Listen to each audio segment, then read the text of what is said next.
Hi, welcome to a video. I've wanted to do this video for quite a long time. So, why do I love Wings at the Speed of Sound? Why do I think it's the best Wings album out there? Hopefully I'll cover some bases in this video and explain my theories. But the reality is, it's just why does it appeal to me? So I made a little purchase. I've got an LP record, unopened. I've got to open it in front of you lot. I went on eBay, right? I went on eBay, and it was on eBay, and I did an offer to buy this album. See, look, I'm opening it. So the guy had it up for sale for something like $3.99, something like that, plus postage and packing. And I said, how about £2.50? That was my counter offer. And next thing I knew, I'd bought the album. Now I have this album on digital. And of course I've got all the songs digitally on iTunes, which I've got on the computer.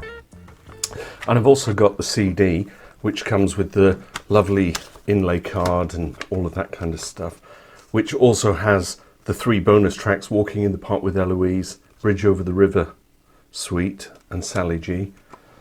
But I never actually owned the hard copy of the vinyl album, so here we go. Should we get it coming out the right way? Oh, it's that way. Wings. Is it? No, it's upside down. Wings at the Speed of Sound. Discard the cover. A proper vinyl copy with the collage on the back. Clive Arrowsmith. Remember Clive Arrowsmith from Band on the Run? Did the photo shoot for this. So it comes with this really wonderful artwork, which I remember as a kid. So you got the photo collage on the back and this kind of painting. I don't know why I'm showing it to you. I could probably do a screenshot, which I'll do. And it shows the band in action, but it's a kind of a cartoon drawing on the front by Humphrey Ocean. Lovely, lovely image. Evokes kind of all the... Would that be them doing the tour of America? It would be, wouldn't it? Wings Over America. No, they had the tour. The Wings Over America came after this. So here we go. St. Marianne. It looks like it's in good condition. I'm really pleased with this, and it's got the original label cover on it as well. Let's see what I've got a date on here. It says published 1976. I don't know if this is a 1976 release. I think what we need to do is go and give this a little spin on my retro HiFi. Let's go. There is definitely something special about putting an LP record on a turntable. Make sure we get it on right.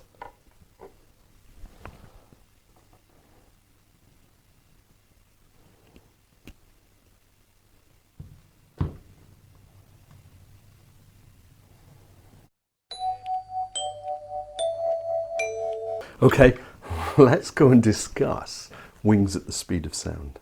So why do I love this album? It's such an amazing album. The 5th release by Paul McCartney and Wings.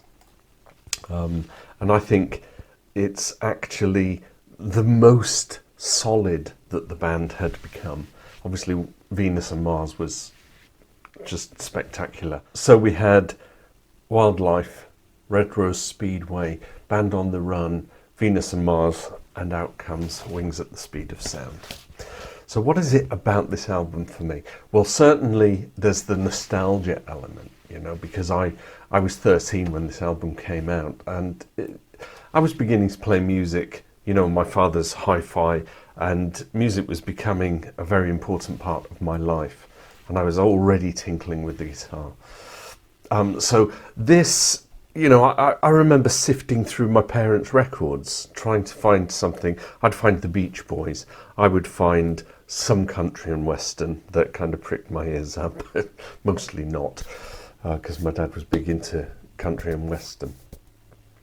But he did have Band on the Run, and I think he must have bought this because it was in his collection, and I started to listen to it back to back. And I remember I'd be sat there with my headphones on, and when you've got your headphones on, you can immerse yourself in the whole album because you cut out the whole world, and all you get is linear notes. Admittedly, there's not a lot on this album, but you've got the artwork, and you're listening to the music, and you're looking at the pictures, and you're looking at this, and you're seeing the band performing. That's all you had. We didn't have social media in those days, so you're left to your own imagination, and so you'd get the ethereal Rhodes piano on things like The Note You Never Wrote, and on Wino Junko at the end.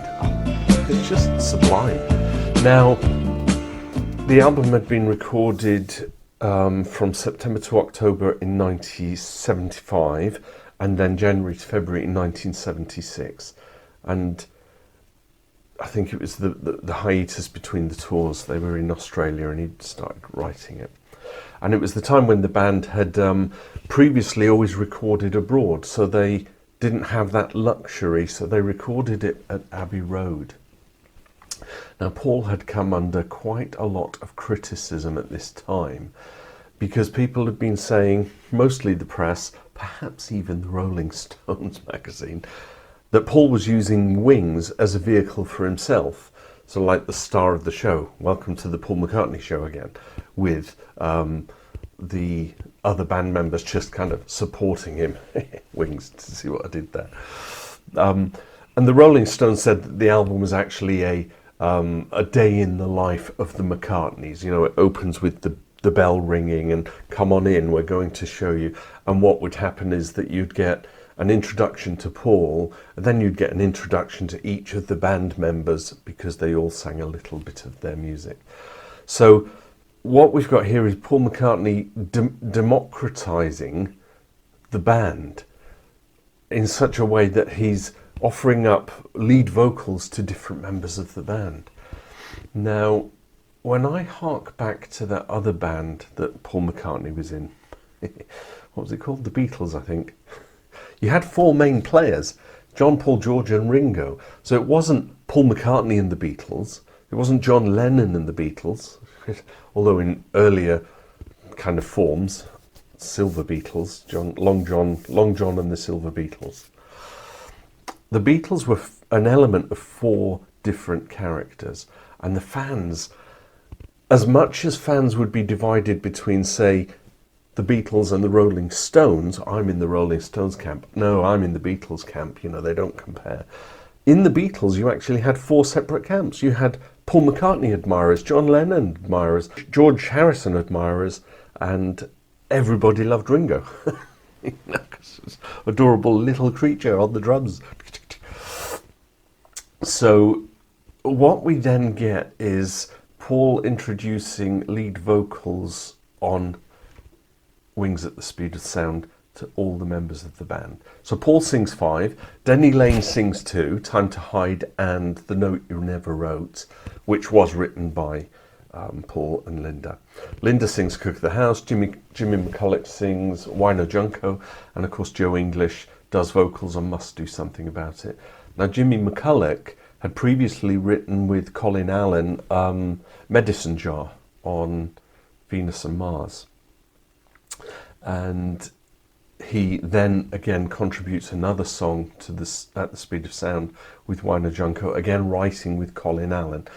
So there are two songs McCartney hasn't even written, Wino Junko and Time to Hide, and Denny sings 2 songs, and I actually think those songs work with Denny's vocals, you know, and he sang on Band on the Run, and he sang on Venus and Mars.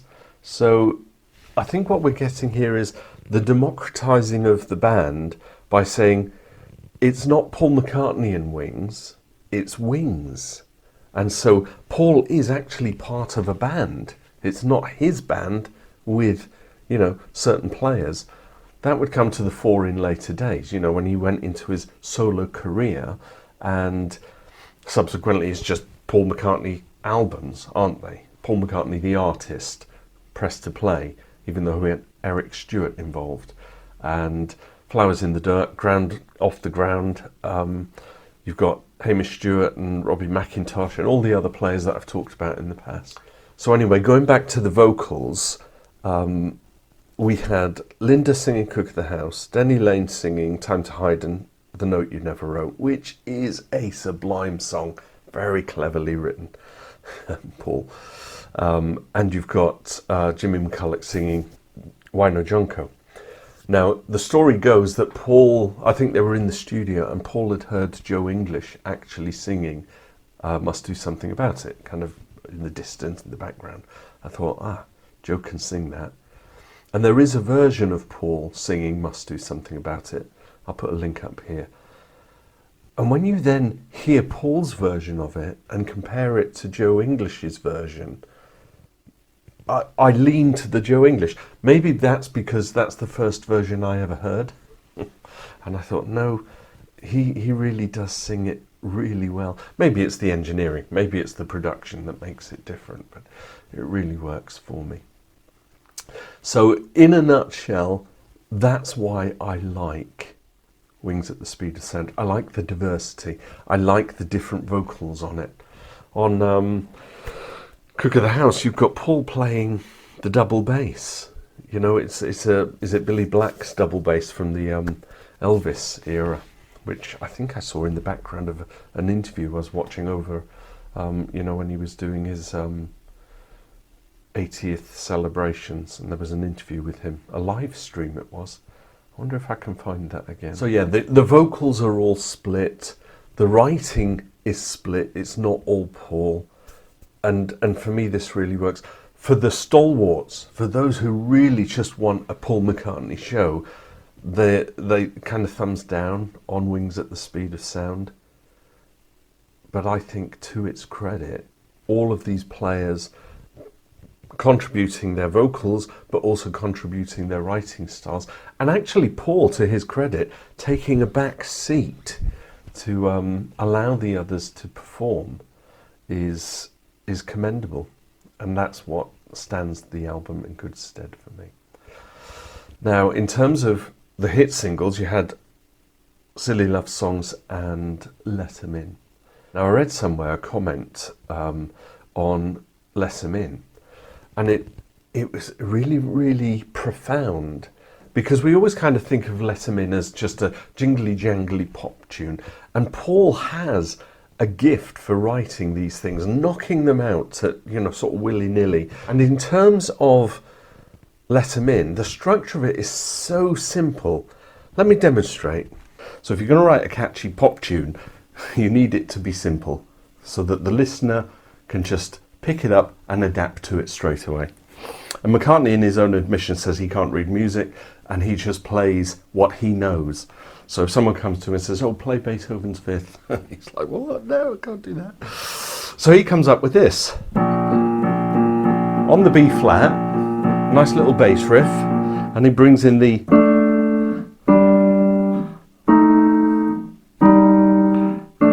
So some variations of the B flat, and together...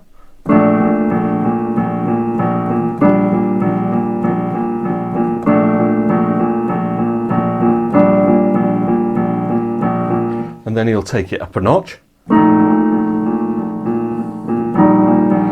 And you might even sing. Someone knocking at the door, somebody ringing the bell, and so on and so forth. And then you get the bass part, and it's just B flat.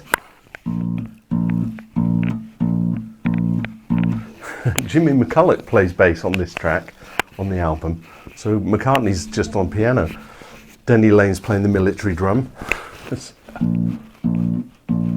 And this is a great song if you're learning to play bass guitar, because you just need B flat. Yes, there's an F in there, then it's back to B flat. So he's got all the ingredients of simplicity just for Let 'Em In.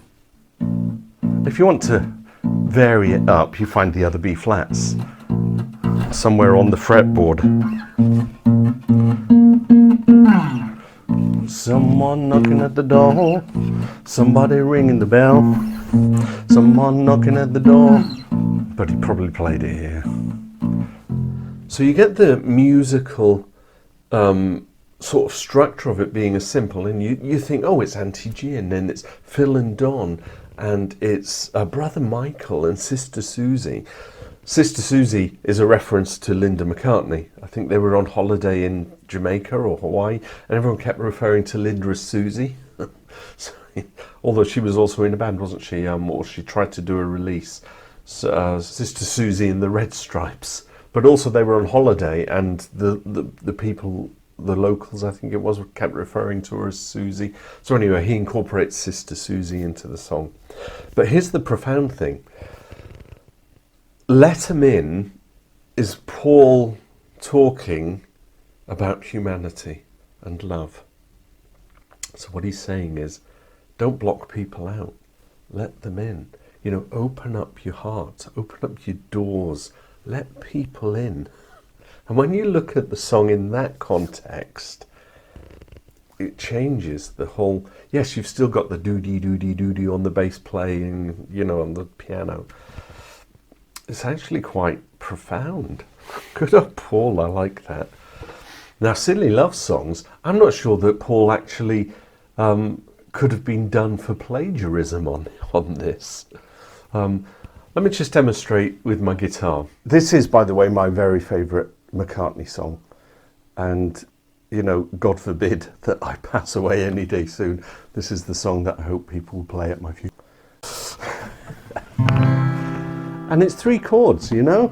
C, E minor, F major 7. I know he played it on the piano. McCartney's often said, you know, he writes songs based on whatever instrument he's got at hand. But you can get away with just 3 songs. And he wrote this song, again, I read, so don't quote me. You can leave a comment if you like. Based on Al Green's Sha-La-La. Disco was just getting into the fore. This is the kind of, you know, get people dancing. And that's McCartney coming into it. But it's just...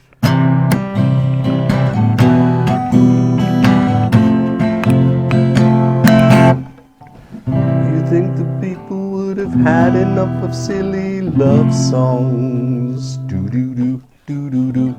But look around me and I see it isn't so. And the bass on this song is just amazing.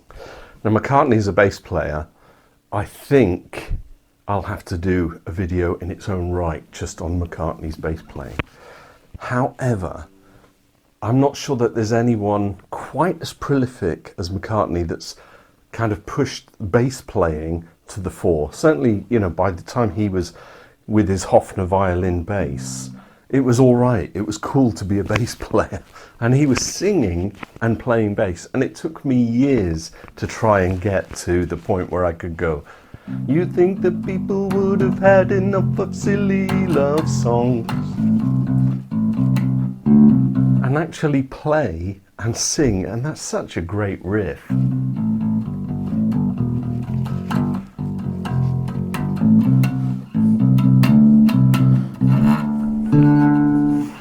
I get sent. So yeah, 3-chord trick, and the bass is just sublime on that song. But as I said there, it's kind of, he had heard Al Green's version of Sha-La-La-La. Sha-La-La.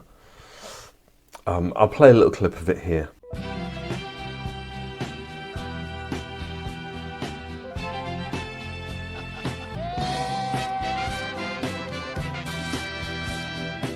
Now, just like George Harrison being sued for plagiarism over My Sweet Lord and He's So Fine, you can hear the similarities of those two, and I'll play a little clip here, and you can actually hear why it was so similar.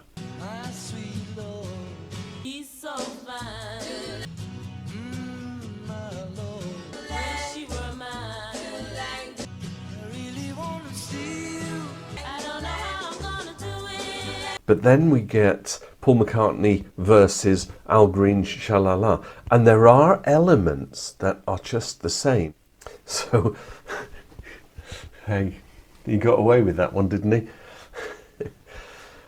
After Paul then went solo, and he's working with Eric Stewart, and we know Eric Stewart can sing. You know, I'm Not in Love, and all the 10cc catalogue, just absolutely brilliant. What a great vocalist.